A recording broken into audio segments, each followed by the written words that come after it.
Hey, if you're into specialty coffee, you've probably seen a name just like this on a bag of beans, right? And at first glance, it might look a little complicated.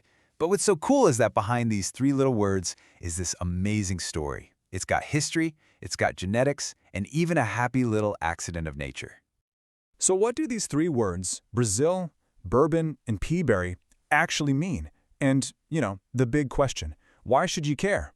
Well, that's what we're going to do today. Let's dive in and crack this coffee code together. Okay, so first off, this name isn't just some clever marketing jargon. No. Think of it more like a blueprint. It's a super precise specification that tells us a whole lot about the coffee's potential flavor, its body, and its character all before we even rip open the bag. It all breaks down into three key parts. You've got the origin, which is like the coffee's foundation. Then there's the varietal, that's all about its genetics. And finally, the bean type, which is literally its physical shape. And when you put them all together, you get something really, really special. All right, let's start with that base layer of our flavor profile, the origin. And for this coffee, that means we're heading to the absolute powerhouse of the coffee world, Brazil. When I say powerhouse, I mean it. Brazil is, by a huge margin, the largest coffee producer on the entire planet.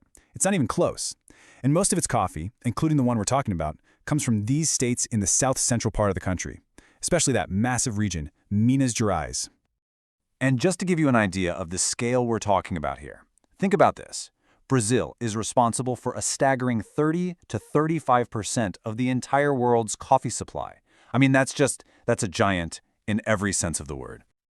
So, a classic Brazilian coffee gets its whole vibe from the country's huge, sun-drenched farms, which are at a pretty low altitude. These conditions, they're absolutely perfect for what's called the natural or sun-dried processing method. And what that gives you is a famously low-acidity cup with a really heavy, round body.